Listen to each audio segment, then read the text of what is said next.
웰컴맨 밀리티 우아로 어서오세요. 오늘은 새로운 한 주와 새로운 강의가 시작되는 날입니다. 2020 수능 특강 영어 유형편 12강의 첫 번째 수업을 시작하겠습니다. 자, 새로운 유형편이 나왔으니까 절대 독해 공략법 알아보셔야죠. 흐름에 무관한 문장 찾기인데 일단은 여러분들이 반드시 기억해야 되는 사항, 이 흐름에 무관한 문장 찾기 같은 경우 문맥 문제로 여러분들이 풀으시면 안 됩니다. 무슨 얘기냐면 1번에서 2번, 2번에서 3번의 흐름을 물어보는 문제가 아니다.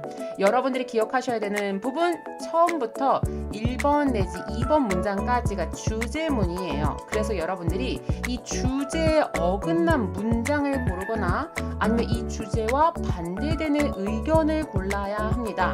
선생님 그 문맥이랑 크게 차이 없는 것 같은데요. 선생님이 다시 한 번 더 얘기를 하자면 1번에서 2번으로 2번에서 3번으로의 연결이 자연스러운 걸 물어보는 것이 아니라 그 주제문과 비슷한 내용을 다루는 것 같지만 주제문에서 어긋나는 또는 그 주제문과 정반대의 의견을 골라야 되는 거고요. 대신 우리 학생 여러분들이 조심하셔야 되는 사항이 무엇이냐면 간혹 가다가 연결어가 들어가 있는 부분이 있어요. 이런 건 당연히 일단은 그 앞뒤 문장의 흐름에 어색함이 없는지 정도는 여러분들이 파악을 하셔야 됩니다. 왜냐하면 최근에 들어서 어휘 문제도 마찬가지고요. 문맥을 중요시하는 문제들이 많이 나오고 있어요.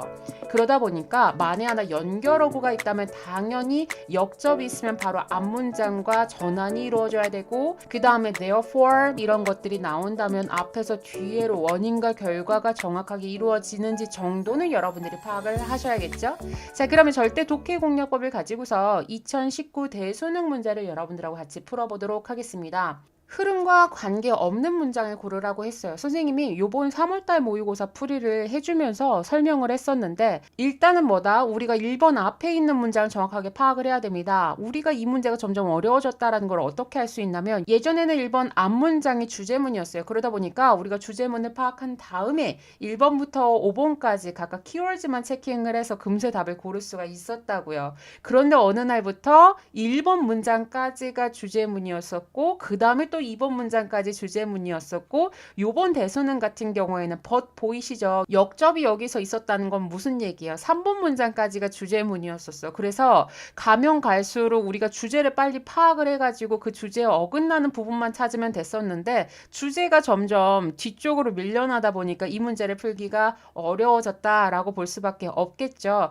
어찌됐든 선생님이 3월달 모의고사 풀면서 했었던 얘기는 앞부분에서 주제문을 파악할 때까지 계속 꾸준하게 읽어가야 되고 그렇기 때문에 1번이 답인 적은 없었으나 그렇다고 무조건 1번을 제하면 또 안 되겠다라고 얘기를 했었죠. 자, 그러면 앞에부터 키워드를 체킹하면서 주제를 한번 찾아가 보도록 할게요. 사진술이 19세기 나왔는데 그로 인해서 누가 타격을 입냐면 바로 미술 영역 중에서 이제 회화 부분이 위기를 맞게 됐죠. 그리고 나서 이제 주어가 다시 뭐가 나왔어요? 사진이 나왔어요. 사진이 뭐인 것처럼 보이냐면 자연을 모방하는 것을 화가들이 여태까지 했던 것보다 더 잘하는 것처럼 보였다 이거죠. 그래서 그러면은 회화 중에서도 자연을 이제 그리고 묘사하는 화가들이 타격을 입었으니 그 나머지 내용이 나와야 됩니다. 이 사건에 대해서 어떻게 이제 화가들이 대처를 했느냐. 1번 같은 경우에는 썸이 보여요. 그러면 여러분들은 뭐라고 생각해야 되냐면 어떤 화가들은 이렇게 대처했고 또 다른 어떤 화가들은 저렇게 대처를 했다. 이렇게 두 가지 양면으로 여러분들이 일단은 마음의 준비를 하실 필요가 있습니다. 어떤 화가들은 그 발명품, 즉 앞에서 얘기했던 사진술 얘기하겠죠. 사진술에 대해서 실용적으로 이용을 했다. 라면서 이제 2번 문장을 가시면 어떻게 이용했는지에 대한 내용이 구체적으로 나옵니다. 자, 그런데 3번에서 뭐가 이루어지죠? 3번에서 역접이 이루어져요. 그런데 대체적으로가 나왔어. 그러니까 한마디로 첫 번째 사진술에 의해서 회화가 타격을 입어서 거기에 대해서 어떤 화가들은 그런 사진술을 이용을 했었지만 대체로는 그 사진술 때문에 뭐 하게 됐다. 회화의 흐름이 바뀌게 됐다. 화가들이 그리는 관점이나 그런 내용이 바뀌었다가 처음부터 마지막까지 이루어지고 있습니다. 그럼 3번에서 여러분들이 조금 더 키워드를 체킹을 해보자면 3번에서는 두 번째 입장에 대해서 이 사진이 물론 도전이기는 했어요.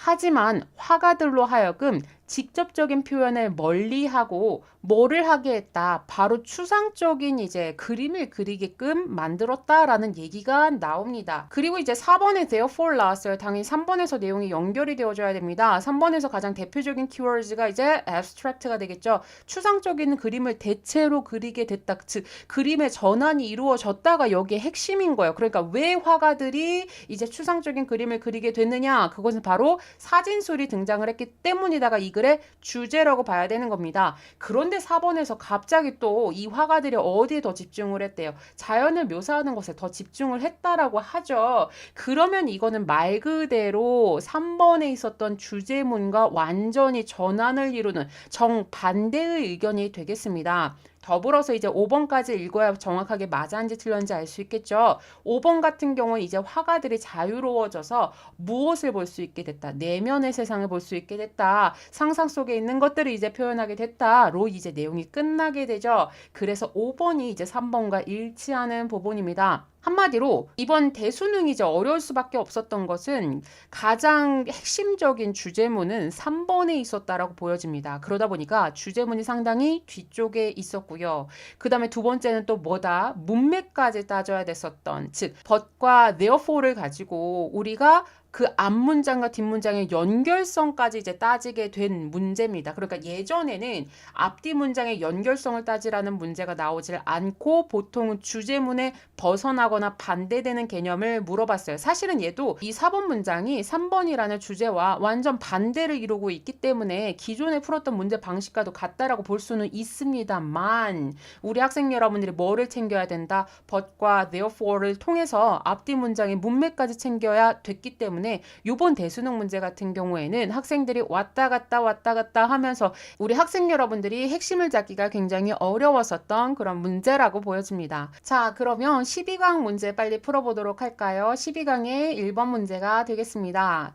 여기도 마찬가지 흐름과 관계없는 문장을 고르라고 했으니까 우리가 1번 앞에 있는 문장 정확하게 파악을 했는데 키워드가 굉장히 쉽게 보이는 그런 지문이었어요. 한마디로 이거는 무엇과 무엇과의 관계성? 그렇죠. 우리가 지속 가능성을 유지하기 위해서 뭐가 필요하다? 협력이 필요하다라는 얘기를 하면서 그 지속 가능성에 대한 어떤 생태계 얘기를 하고 있습니다. 1번 문장에서 가장 핵심이 되는 단어는 일단 mature. 여러분들 무슨 뜻으로 알고 있나요? 그렇죠. 여기서는 성숙한이라는 형용사가 생태계와 같이 만나서 소위 장년기 생태계를 얘기하는 겁니다. 방금 막 생성된 그런 생태계가 아니라는 겁니다. 예를 들어서 대초원이나 열대우림 같은 장년 생태계가 진화를 하게 되는데 그 진화하는 조건을 얘기하면서 뭐 했을 때 바로 더 많은 협력을 했을 때 진화를 할 수 있게 됐다라고 얘기하기 때문에 1번 앞에 있는 문장과 정확하게 일치가 되고 있는 부분입니다. 2번 문장도 마찬가지가 돼요. 마찬가지 여기에 시스템은 앞에 있는 에코시스템을 대신한다라고 보시면 되겠죠. 어떤 한 장년기의 생태계가 있는데 그 생태계가 이렇게 오랫동안 생존할 수 있는 이유가 바로 뭐가 된다. 서로 협력을 했을 때 생존을 이렇게 오랫동안 할 수 있다라고 이제 전개가 되어집니다. 여기까지도 지금 1번 앞에 있는 주제와 계속 연결이 되어지고 있죠. 근데 3번 갑자기 뭐가 나왔냐면 산림파괴라는 단어가 나왔어요. 그런데 괜찮아. 예를 들어서 산림파괴가 됐는데 뭐 때문에 협력을 많이 못해서 경쟁만 해서 산림파괴가 이루어진다라는 내용이 나오면 되는데 문제는 3번 마지막에 뭐가 나오냐면 산림파괴가 되는 이유가 갑자기 기후의 변화가 나와버렸어요. 그래서 우리가 답은 몇 번이 된다? 3번이 된다라고 파악을 할 수 있습니다. 뿐만 아니라 4번 문장 같은 경우에도 앞서서 얘기했었던 rainforest 얘기를 하면서 계속해서 협력이란 단어가 나오고요. 그게 바로 지속 가능성이에요 라고 이제 얘기를 마무리를 하고 있습니다. 그래서 사실 이번 문제는 그렇게 많이 어렵지는 않았죠. 근데 뭐다? 만에 하나 여러분들이 주제문을 정확하게 확 잡고 키워드를 핵심적으로 잡지 못했다면 3번 같은 경우에도 이거 결국에는 어떤 지속 가능성과 관련된 내용이다라고만 생각을 해요. 근데 여기서는 핵심이 되는 어휘가 지속 가능성뿐만 아니라 그 중에 핵심이 이제 협력인데 3번 문장 같은 경우에는 협력 얘기가 아니라 갑자기 기후변화 얘기가 나왔기 때문에 3번 문장이 이제 주제문과 관련이 없구나 라고 생각해서 3번을 여러분들이 고를 수 있어야겠습니다. 그럼 프리뷰 한번 같이 가보시겠습니다. 우리 학생 여러분들 정독 예습 되어져 있으시겠죠? 얘는 사실 로직상으로 많이 어렵지는 않았어요. 핵심이 되는 어휘를 조금 보자면 sustain이 지속하다죠. 거기에서 파생된 지속 가능성. 자, 그 다음에 두 번째 mature 무슨 뜻이라고요? 장년기의. 여러분들은 성숙한이라고 더 많이 알고 있을 거예요. 이걸 반대말 앞에 그렇죠. 이미 붙으면 됩니다. immature 무슨 뜻이죠? 그렇죠. 미성숙한이란 뜻을 가지고 있죠.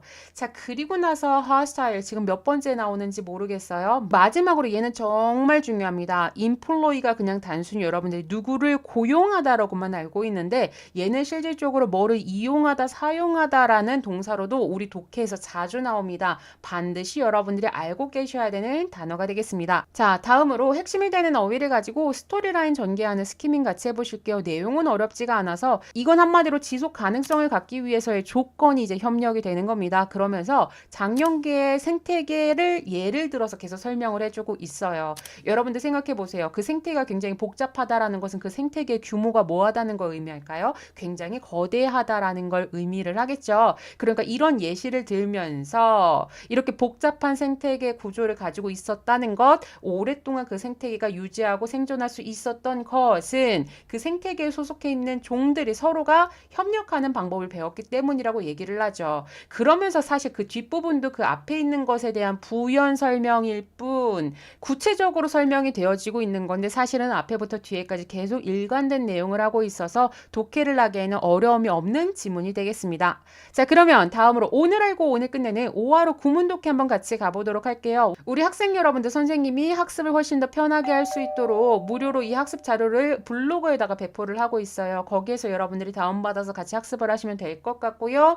더불어서 우리 지금 4월달 모의고사에 대해서 선생님이 10개년 어법 기출문제를 올려놨고 어제 그 특강을 했습니다. 특강을 먼저 보지 말고 반드시 그 기출문제를 먼저 풀고 나서 보시길 바라겠습니다. 참고로 이번 주 금요일에는 순서와 삽입 문제 5개년 문제가 올라갈 예정이니까 4월달 모의고사에 대해서 염려가 되는 학생들은 일주일에 한 번씩 그렇게 기출문제를 풀고 선생님 영상을 확인하시기 바랍니다. 자, 그러면 첫 번째 문장부터 같이 가보도록 할게요. 앞서서 얘기했던 부분이라서 여기는 어렵지는 않죠. 협력이 유일한 길인데 바로 무엇에 대해서 지속 가능성을 향하는 유일한 길이다. 자, 그 다음요. 장년기의 생태계는 이라고 하면서 지금 그 예시가 예를 들어 대초원이나 아니면 열대우림과 같은 장년기의 생태계들은 evolve, 진화를 하는데 그 진화가 언제 하게 되냐면 조건을 나타내는 when이 나왔죠. 뭐 했을 때 진화한다가 되는 거예요. 뭐 했을 때 주어 동사가 도치가 됐습니다. 더 많은 협력이 있었을 때. 자, 그리고 당연히 more 나왔으니까 then 찾으셔서 when과 when이 서로 병렬을 이루는 것까지 같이 찾으셔야 됩니다. 한마디로 적대적인 경쟁이 있을 때보다 더 많은 협력이 있을 때 장년기의 생태계가 진화를 한다 라는 내용입니다. 자, 세 번째 문장이요.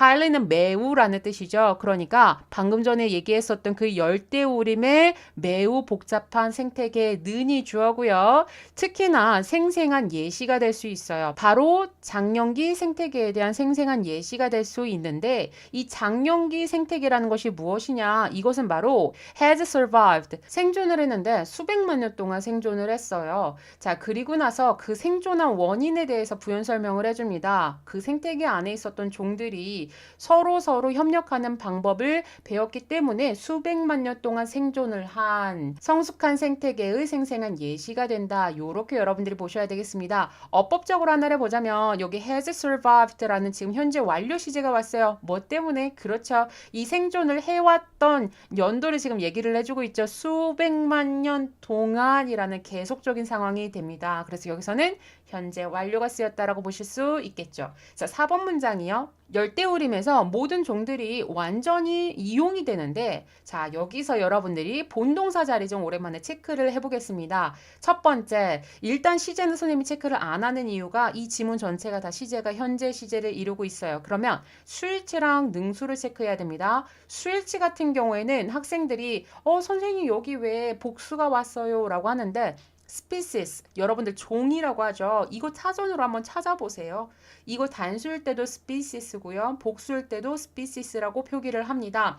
여기에선 이렇게 봐야 돼. 앞에 every가 나왔기 때문에 every 단수, 명사, 단수, 동사 이렇게 여러분들이 보셔야 돼요. 그래서 첫 번째 스위치는 맞았다. 이렇게 볼 수 있고요. 그 다음에 두 번째 employee가 누구누구를 고용하다. 또는 무엇을 이용하다 라는 타동사가 됩니다. 한마디로 그 모든 종들이 서로가 이용이 되어 진다라고 해석이 되어지고 목적어가 없기 때문에 수동도 맞았다 이렇게 체크할 수 있어야겠죠. 자, 그리고 선생님이 이거 절을 좀 끊어줄게요. 여러분들 콤마 나오면 이게 절인지 뭔지 잘 모르는 경향이 있어서 여기선 지금 절이 여러 개가 나와요. 그러니까 이 열대우림의 특징이야. 첫 번째는 모든 종들이 완전히 서로가 이용이 되어지고 그러니까 그 쓰임이 전부 다 이용이 완전히 되어진다라는 얘기고요. 그 다음에 여기서 나온 all은 앞에 있었던 every species를 얘기를 합니다. 당연히 all이니까 뒤에 복수로 받아야 돼. 모든 종들이 협력해서 활동을 하게 되는데 뭐 하는 동안에 협력을 하게 되냐면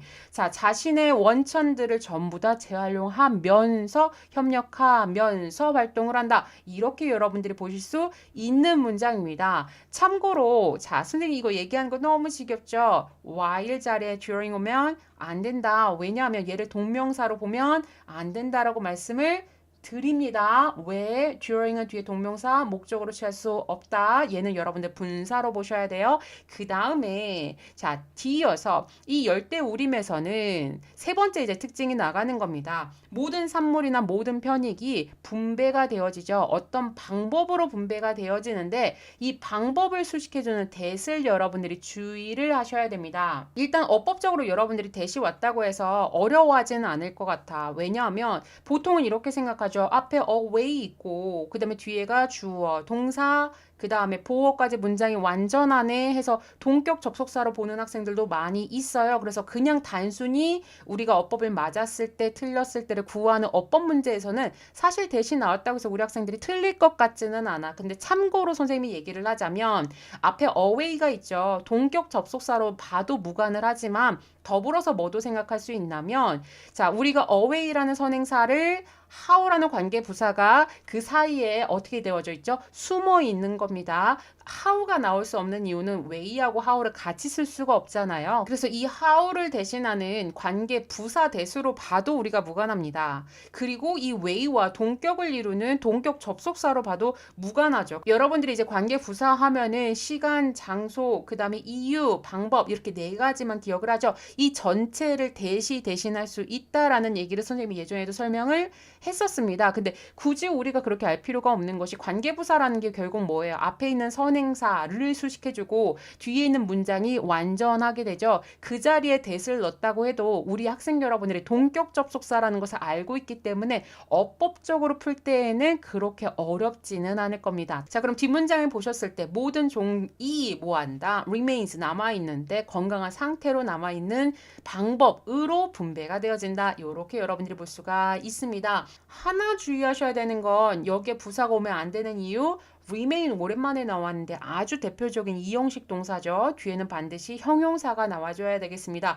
즉 이러한 것들을 바로 뭐라고 부른다? 지속 가능성이라고 하죠. 자, 그래서 여기서는 크게 내용상으로 어렵지 않은 그런 지문이었습니다. 자, 그럼 빠르게 우리 학생 여러분들 리뷰를 가실 텐데요. 선생님이 리뷰 별로 볼 게 없었어. 여기서는 그냥 빈칸 정도 맨 앞에 있었던 부분이 뭐다? 주제문이라고 볼 수가 있죠. 그러니까 한마디로 지속 가능성에 대한 유일한 길이 바로 협력이다가 되겠습니다. 얘는 사실 빈칸이라기보다는 40번 문제 정도? 그러니까 40번 문제 어떻게 됐어요? 자, 이 글을 한 문장으로 요약했을 때 A와 B라는 빈칸에 들어갈 알맞은 말을 고르시오라는 거 여러분들 아시죠? 그렇게 했을 때 corporation과 sustainability 이 두 자리에 A와 B 빵빵 뚫어놓고 나서 시험에 낼 수도 있고 학교 내신에서는 이 A와 B에 대해서 어떻게 낼 수도 있겠어요? 그렇죠. 주관식으로 단답형으로 낼 수도 있을 가망성이 보입니다.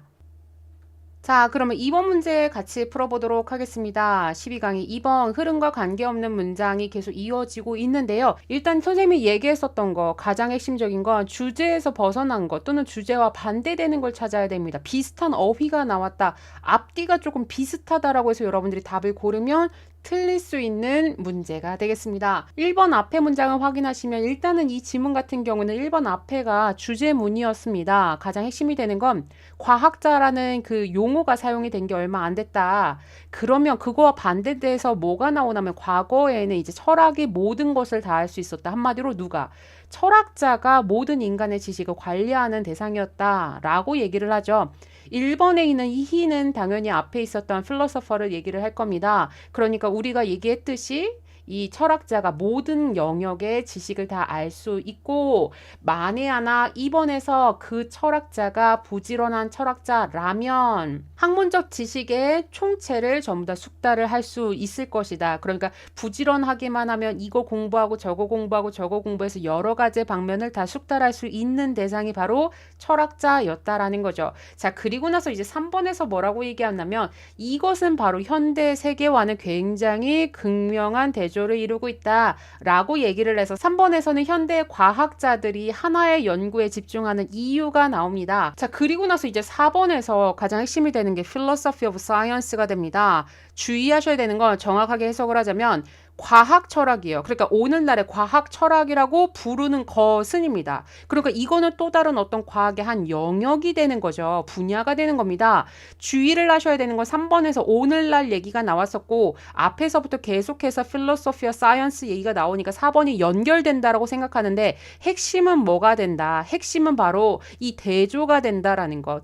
과거에는 철학자들이 모든 지식적 영역을 다 숙달할 수 있었고 그리고 나서 오늘날에 우리가 과학자라는 이 용어 또는 과학자라는 직업이 생긴 이유에 대해서 이제 설명을 해주고 있는 건데 즉 그것을 가지고서 과거와 현재를 비교하고 있는데 여기서는 갑자기 현대 우리가 과학 철학이라고 부르는 또 다른 어떤 영역 분야를 설명을 해주고 있다 이거죠. 그리고 나서 이제 5번 같은 경우에는 이제 과거로 다시 돌아가서 과거의 입장은 필로소퍼의 입장이 되는 겁니다. 그러니까 철학자들이 오늘의 과학자들과 달리 그렇게 여러 가지 영역을 연구할 수 있었던 이유가 바로 이러이러한 이유이다로 이제 마무리가 되고 있어요. 그래서 여러분들이 주의를 하셔야 됐었던 부분이 바로 몇 번이 된다? 4번이 된다. 즉 무슨 얘기다? 주제에서 벗어나거나 주제와 반대되는 것을 찾았어야 됐었는데 4번 같은 경우에는 어휘는 비슷했지만 주제와는 전혀 상관이 없는 내용이 나왔기 때문에 4번으로 우리가 답을 고를 수 있는 문제였습니다. 자, 그러면 프리뷰 같이 가보시겠습니다. 우리 학생 여러분들 정동 예습이 되어져 있는 상태에서 저의 영상을 보시는 거 맞죠? 첫 번째로는 우리가 한번 살펴보아야 할 어휘인데 사실은 많이 어렵지는 않아서 넘어가도록 하고요. 스키밍도 마찬가지예요. 왜냐면 우리가 이게 사실은 한 문장 한 문장 선생님이 앞에서 설명을 해야 풀 수 있었던 부분이라 이 스키밍 단계는 앞에 문제 풀이로 대신하도록 하겠습니다. 여러분들은 교재에다가 내가 스토리라인을 전개할 만한 핵심이 되는 어휘를 지금 포착을 하셔서 본인이 스스로 내용을 전개를 한번 해보세요. 선생님이 여기에서 로직과 관련된 부분을 리뷰해서 한번 다시 언급을 하도록 하겠습니다. 자, 다음으로 오늘 알고 오늘 끝내는 5화로 구문 독해를 해보겠습니다. 여러분들 선생님의 이 강의 영상에 대한 학습 자료는 블로그에다가 업로드를 해드리고 있습니다. 반드시 참고하시길 바랍니다. 자, 그러면 첫 번째 문장 같이 가보도록 할게요. 앞서서 이미 해석을 했었던 부분이죠. 그러니까 오늘날의 의미로서 의 과학자라는 그 용어는 did not become 되지 않았어요. 언어의 한 부분이 뭐 할 때까지 현대 시대가 될 때까지. 자, 그러면 여기서 주의. 선생님이 이거 독해 팁으로 not A until B 일 때는 우리가 부정어로 해석하지 말고 뭐라고 해석하라고 했죠? 이거 한마디로 그렇죠. 현대 시대가 되어서 야, 이 용어가 언어의 한 부분이 되었다라고 이제 여러분들이 해석할 수 있어야겠습니다. 큰 그림으로는 그러면 왜 예전에는 이 요즘 우리가 쓰고 있는 과학자라는 용어를 예전에는 쓰지를 않았을까라는 내용이 뒤에부터 이어지게 되겠죠. 한마디로 고대와 중세 시대에서는 과학자가 아닌 바로 이 철학이 모든 것이었고 고로 철학자가 인간의 지식을 관리할 수 있는 사람이었습니다. 3번 문장 같은 경우에는 어떻게 철학자가 인간의 지식을 관리할 수 있었는지 그 철학자가 아는 영역이 쭉 언급이 되고 있습니다. 넘어가도록 하고요. 4번 문장이요. 여러분들 여기서 강조가 되어지는 겁니다. diligent는 부지런한이죠. 근데 여러분들 생각해 보세요. 학자가 부지런하다. 한마디로 무슨 얘기일 것 같아요? 일찍 일어나고 양치 잘하고 이 얘기를 하는 게 아니겠죠. 본인이 연구를 하는 데 있어서 부단히 노력하는 사람이라면 이란 뜻이에요. 그러니까 한 시대에 부단히 노력하는 학자는 had been able to master, 숙달할 수 있게 되었어요. 뭐를 숙달할 수 있게 되었다? 그렇죠. 어떤 학문적 지식의 총체적인 내용을 다 숙달할 수 있게 되었다라는 부분입니다. 그러니까 내가 의술뿐만 아니라 내가 뭔가에 대해서 더 연구를 하고 그 다음에 그 부분에 대해서 더 알아보고 공부를 하고 하면 다양한 영역을 전부 다 숙달할 수 있었다라는 내용이에요. 여기서 시제는 had been, 과거 완료가 온 이유가 대과거로 보기보다는 뭐라고 하는 게 낫다. 숙달하는 과정이라는 것이 어느 한 시점에 우리가 숙달할 수 있는 것이 아니니까 계속적 용법으로 여러분들이 봐도 무관한 부분입니다. 5번 문장 같은 경우에는 this가 나왔어요. 이것은인데 이 this가 뭐를 가리키냐면 앞문장이요. 한 시대의 학자가 부지런만 하면 어떻게 모든 영역을 다 그렇게 마스터할 수 있었겠어. 이것은 당연히 현저한 대조를 이루게 됩니다. 오늘날의 세계와는 대조를 이루게 돼요. 그럼 오늘날의 세계는 대체 어떤 세계냐라고 해서 지금 이니치가 앞에 있었던 the world of today를 이제 수식을 해주게 됩니다. 어법적으로는 당연히 우리가 전사 플러스 관계대명사 가 나오면 뒷문장이 완전한지를 여러분들이 체크를 하셔야 되겠죠. 자, 그러니까 앞에서는 한 시대의 한 학자를 예를 들었어요. 그러면 여기서도 오늘날의 한 사람으로 예를 들 겁니다. 그래서 a man, 한 사람은 아마도 devote, 헌신하거나 전념을 할 수 있어요. 일생을 어디에다가 단일한 하나의 유형의 어떤 세균이나 박테리아 그 하나만 가지고 일생을 헌신할 수 있게 됩니다. 더불어서 자, 두 번째 동사가 나왔죠. 그리고 뭐 빨리 대비하셔야 돼요. consider, 목적어, 목적보어, 무엇을 뭐로 여기다. 그래서 여기 형용사 온 거 보이시죠, 여러분들? 자, 그러면 자신이 연구하고 있었던 그 연구의 주제를 굉장히 광대하고 그 다음에 복잡하다라고 여길 수가 있어요. 일생을 헌신했음에도 불구하고 이렇게 생각합니다. 더불어서 자, 이 vast and complex를 inner for로 또 다시 수식을 받고 있는 거예요. 자, 그럼 뒤에를 한번 보도록 할까요? 심오한 연구에 대해서 한 세대 전체가 해도 충분할 만큼 굉장히 광범위하고 굉장히 복잡하다라고 본인의 연구 주제에 대해서 생각을 한다라는 얘기입니다. 자, 그리고 나서 여러분들이 아마 요거 틀린 학생들 같은 경우에 이 6번 앞에 연결어가 하나가 더 들어갔으면은 여러분들이 흐름상으로 좀 쉽게 찾을 수 있었을 것 같아요. 6번 앞에는 예를 들어서 in contrast, 대조적으로 또는 however, 그러나 해서 역접을 이루는 어떤 연결어가 나왔어야 돼. 왜냐면 이 5번 같은 경우에는 현대 시대를 얘기를 하고 있는 거죠. 찾기가 좀 쉬웠던 것이 앞에 있었던 contrast가 있었어. 이 this는 그 앞문장을 나타냈었잖아요. 한 학자랑 비교를 했었으니까. 자, 그러면 6번 앞에 아무런 연결어가 안 나갔으면 우리 왠지 여기 현재에 대한 내용이 나와야 될 것 같은데 여기 뒤에는 사실 역접을 나타내는 또는 대조를 나타내는 연결어구가 생략이 되었을 뿐이에요. 자, 뒤에는 다시 과거로 돌아오니까 내용은 당연히 5번과 서로 반대되는 말이 나온다라고 보셔야 되겠습니다. 그리고 6번 문장 같은 경우는 이번 지문에서 조금 여러분들이 보셔야 될 어법이 하나가 있어요. 첫 번째 having이라는 ing로 시작했네. 자, 그럼 얘는 동명사일까 분사 구문일까? 절을 끊고 봤더니 뒷문장이 주절, 그럼 앞문장이 종속절. 그리고 이 having은 무슨 자리? 분사 구문 자리가 됩니다. 여러분들이 해석하기 쉽도록 선생님 접주동을 좀 먼저 적어드리도록 할게요. 자, 그들은 had few details. 참고로 이 they는 앞에 있었던 현대 사람들을 얘기하는 것이 아니라 분사 구문에서 주어를 생략했다라는 것은 주절의 주어를 대신한다라고 보셔야 되겠죠. 주절의 주어가 the ancient입니다. 선생님 여기 복수가 없는데요. 더 플러스 형용사 나오면 뭐뭐한 사람들이죠. 이건 고대의 사람들이니까 선생님이 they로 받은 거예요. 자, 왜냐하면 그 고대 사람들은 다음에 few가 나왔네. 그러면 우리가 어가 안 붙었으므로 뭐라고 해석해야 돼요? 그렇죠. 상세사항이 거의 없었기 때문에라고 해석하셔야 되겠죠? 맞죠? 그래서 상세사항인데 어떤 상세사항? 여기는 어법이 까다롭다라고 말씀을 드렸어요.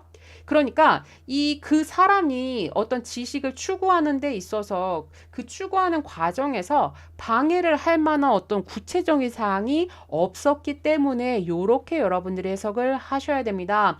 더불어서 제가 자꾸 멈추는 이유가 있어요, 여러분들. 이 to bother이 앞에 있는 details라는 명사를 수식해주는 형용사적 용법으로 선생님이 설명을 해준 이유가 우리는 합리적인 의심을 하라고 했어. 여러분들이 만에 하나 모의고사 시험을 봤어요. 여기에 to bother이 아니라 bother이라고 밑줄이 쳐져 있었어. 그럼 우리 학생 여러분들은 보통은 어떻게 풀어요?